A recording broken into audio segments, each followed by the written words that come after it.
Hello ladies and gentleman, welcome back to the our channel. मैं संग्राम सिंह और आप देख रहे हैं क्रिप्टो रिटेलर। तो दोस्तों, आज के वीडियो में हम सिर्फ और सिर्फ वजीरेक्स के बारे में चर्चा करने वाले हैं।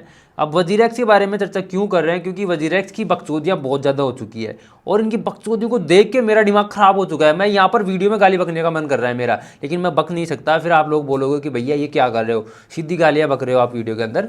तो मतलब बहुत ज़्यादा मैं परेशान हो चुका हूँ। ये हर बार हमें चाहिए जवाब, ये हमारे सामने क्वेश्चन मार्क ला के रख देते हैं, एक नया ही क्वेश्चन पैदा कर देते हैं।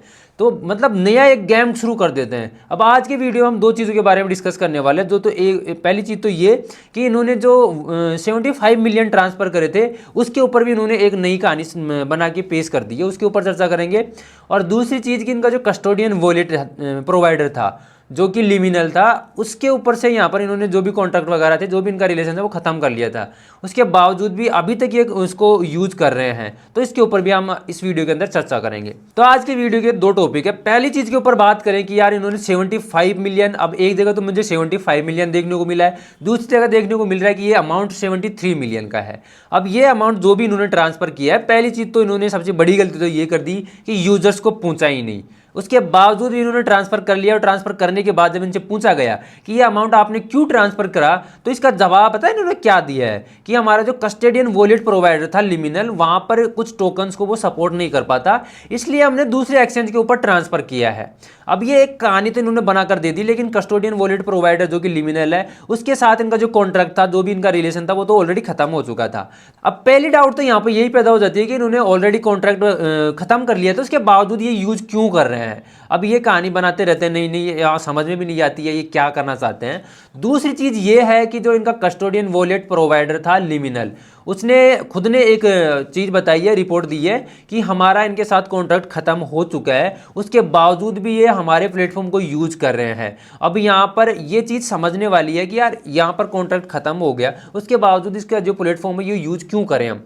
अब पहला जो इनका स्टेप था वो तो इन्होंने पब्लिक कर दिया कि वॉलेट एड्रेस पब्लिक करना था और वॉलेट एड्रेस के अंदर रखा हुआ फंड बताना था, जो कि आपने देख लिया कैसे इन्होंने पब्लिक किया है और क्या ये कहानियां बना के, नई नई कहानी बना के आपके सामने पेश कर रहे हैं। अब दूसरा इनका स्टेप जो इन्होंने बताया वो ये है कि प्रूफ ऑफ रिजर्व दिखाना कि हमारे पास कितना फंड पड़ा हुआ है और किस वॉलेट के अंदर ये फंड रखा हुआ है। ये अभी तक इन्होंने कंप्लीट नहीं किया, जो कि एफिडेविट के अंदर इन्होंने बताया था।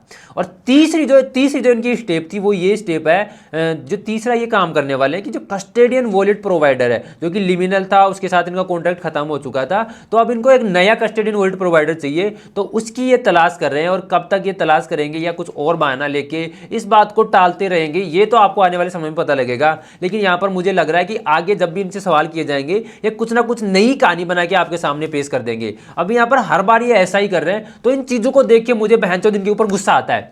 अब ये बार बार नई कहानी बनाते रहते हैं, जवाब चाहिए हमें और ये क्वेश्चन दे देते हैं। ये हमें उन्हीं चीज़ों के अंदर उलझा देते हैं जो पुरानी चीज़ें हैं और पहले ऑलरेडी हो चुकी है। तो उनसे बाहर निकलने के लिए और इससे लड़ने के लिए हम सब लोगों को और आप सब लोगों को एकजुट होकर इनके सामने खड़ा होना पड़ेगा, ताकि आप यहाँ पर इनके ऊपर भारी पड़ो और तब जाके इनको लगे कि नहीं, अब ये चीज़ नहीं चलने वाली, अब हमें सही जवाब देने पड़ेंगे। और यहाँ पर देखो, गवर्नमेंट भी यहाँ पर थोड़ा थोड़ा इन्वॉल्व हो गई है। दिल्ली हाईकोर्ट ने एफआई और ईडी को भी यहाँ पर नोटिस दे दिया है। तो धीरे धीरे 4 महीने का मोरेटोरियम जैसे खत्म होता है, वहाँ तक ये इन्वेस्टिगेशन तो शायद थोड़ा बहुत कंप्लीट हो जाएगा। लेकिन मुझे लगता है कि ये 4 महीने का मोरेटोरियम शायद ये और बढ़ा लेंगे, तो चीज़ें और थोड़ी सी मुश्किल हो सकती है। लेकिन हाँ, अब मुझे उम्मीद लग रही है कि आपका कुछ ना कुछ फंड तो आपके पास वापस ज़रूर आएगा। तो भाई आज के लिए आपके लिए ये वजीरेक्स की मेन अपडेट थी। आई होप आपको अच्छे से समझ में आई होगी। आपके क्या कमेंट है इसके ऊपर, आप क्या सोच रहे हो, एक बार कमेंट करके जरूर बताना। तो वीडियो आपको अगर अच्छा लगा तो वीडियो को लाइक शेयर कमेंट करना बिल्कुल मत भूलना। जो लोग नए आए हैं और चैनल को सब्सक्राइब जरूर कर लेना। टेलीग्राम का लिंक आपको डिस्क्रिप्शन में मिल जाएगा, आप टेलीग्राम जाके ज्वाइन कर सकते हो। तो आज के लिए यही था, मिलते हैं नेक्स्ट वीडियो में, तब तक के लिए जय श्री राम।